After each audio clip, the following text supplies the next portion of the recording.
Hello friends, welcome to RS Law Academy. For previous and future videos, please subscribe the channel and press the bell icon and set it at all. Friends, पिछली videos में हमने IPC की बहुत सारी धाराओं पर video बनाई है। अगर आप उन्हें देखना चाहते हैं तो हमने अलग से आईपीसी की प्लेलिस्ट बनाकर उनकी लिंक डिस्क्रिप्शन में डाल दी है। आप वहां पर क्लिक कर सारी वीडियोज़ को देख सकते हैं। तो मित्रों, देर ना करते हुए आइए आज के वीडियो की शुरुआत करते हैं। मित्रों, आज के वीडियो में हम जानेंगे भारतीय दंड संहिता की धारा 27 यानी सेक्शन 27 के बारे में। मित्रों, section 27 property is in the position of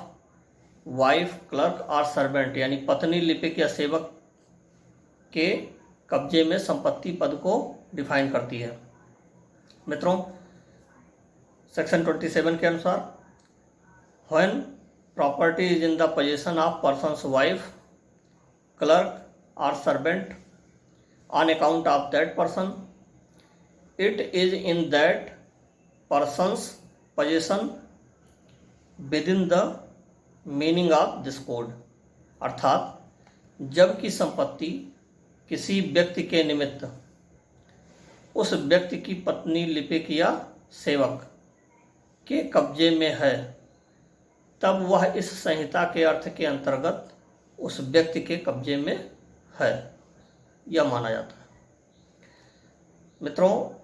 यह धारा कह रही है जबकि संपत्ति किसी व्यक्ति के निमित्त यानी on account of that person, कोई प्रॉपर्टी उस व्यक्ति की पत्नी के कब्जे में है, यानी उस व्यक्ति की जानकारी में है कि कोई संपत्ति उसके पत्नी के कब्जे में है, और वह अगर बरामद होती है तो वह बरामदगी उस व्यक्ति के पास से ही मानी जाएगी। ठीक है। जैसे मान लीजिए किसी व्यक्ति ने चोरी का सोने का हार अपनी पत्नी के पास रख दिया, उसकी पत्नी के पास से वह हार बरामद हो जाता है। तो चूंकि उस व्यक्ति की जानकारी में है, उस व्यक्ति के लिए उसकी पत्नी के पास रखा हुआ है और उसकी पत्नी के पास से वो हार बरामद हो रहा है, तो यही माना जाएगा आईपीसी सेक्शन 27 के अनुसार कि वह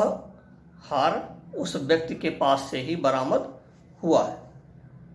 लेकिन यहाँ एक बात और उल्लेखनीय है कि यदि पत्नी ने उस व्यक्ति की जानकारी के बिना कोई अवैध संपत्ति रख रखी है, कोई अवैध सामान रख रखा है जो उसके पति की जानकारी में नहीं है, और उस चीज़ की बरामदगी हो जाती है, उस सामान की बरामदगी हो जाती है, उस प्रॉपर्टी की बरामदगी होती है, तो चूंकि on account of that person नहीं है, उस व्यक्ति की जानकारी में वह सामान नहीं है, तो वह व्यक्ति के ऊपर, उस व्यक्ति के ऊपर आईपीसी सेक्शन 27 की प्रावधान जो है नहीं लागू होंगे। वहाँ दोषी उस महिला को ही माना जाएगा। जैसे मान लीजिए किसी व्यक्ति की पत्नी उस व्यक्ति की जानकारी के बिना गांजे का व्यापार करती है, उसके पास से अवैध गांजा बरामद हो जाता है, तो पत्नी ही इस अपराध के लिए दोषी होगी। आईपीसी 27 के प्रावधान उस पत्नी के पति के ऊपर नहीं लागू होंगे। इसी तरह मित्रों, अगर कोई व्यक्ति अपनी गृहिणी के लिए, मिस्ट्रेस के लिए कोई मकान बनवाता है, तो यह माना जाएगा कि उस मकान के सारे सामान उसकी सहमति से उस मिस्ट्रेस के द्वारा उसके कब्जे में रखे जाते हैं। यानी क्योंकि on account of that person है, उसकी पत्नी है, उसकी जो है स्त्री है, उसकी मिस्ट्रेस है, और उस मकान के सारे सामान जो है उस व्यक्ति की जानकारी में है, इस नाते उस मकान के सारे सामान उस व्यक्ति के ही कब्जे में माने जाएंगे according to section 27 of IPC. मित्रों, इसी तरह यदि कोई संपत्ति on account of that person उस व्यक्ति के क्लर्क या सर्वेंट के पास है, तो भी सेक्शन 27 लागू होगा, क्योंकि on account of that person है, उस व्यक्ति के जानकारी में है, उस व्यक्ति के लिए, उस व्यक्ति के निमित्त जो है उसके क्लर्क या सेवक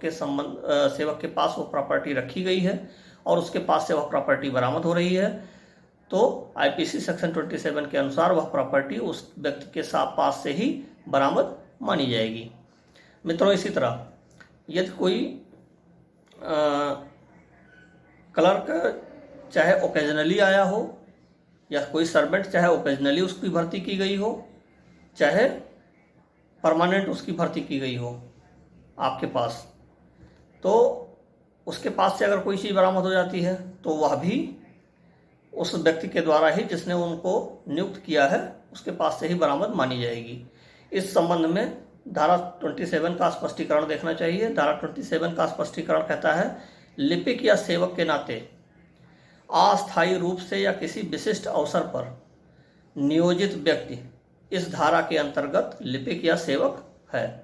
यानी चाहे टेम्परेरी रूप से, चाहे स्पेसिफिक ओकेजन पर कोई व्यक्ति किसी क्लर्क या सर्वेंट को रखता है और ऐसे क्लर्क या सर्वेंट के पास से उस व्यक्ति की जानकारी में रखी हुई कोई प्रॉपर्टी बरामद की जाती है, तो उस क्लर्क या सर्वेंट को के पास से जो प्रॉपर्टी बरामद हुई है वह उस व्यक्ति के पास से ही बरामद मानी जाएगी अकॉर्डिंग टू 27। जैसे मान लीजिए किसी व्यक्ति ने अपनी दुकान में किसी को नौकर के रूप में रखा और उसकी जानकारी में वहाँ दारू की बोतलें बरामद हो जाती हैं।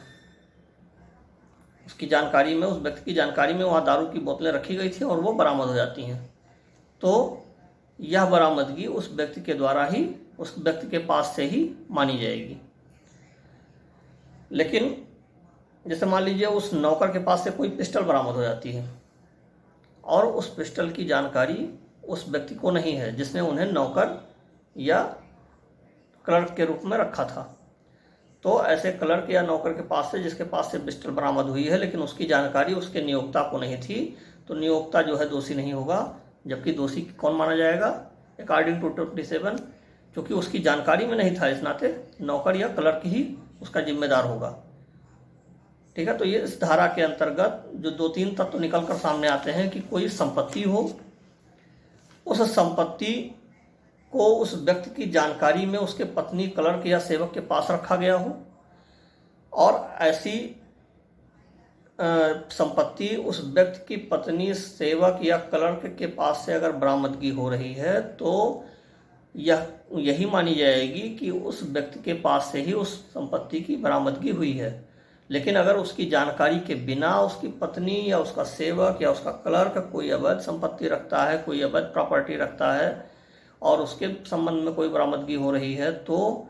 सेक्शन 27 के प्रावधान उस व्यक्ति के ऊपर लागू नहीं होंगे।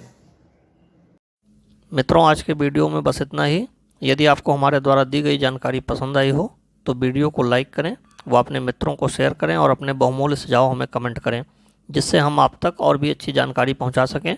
वीडियो को अंत तक देखने के लिए आपका बहुत बहुत धन्यवाद। नमस्कार, जय हिंद।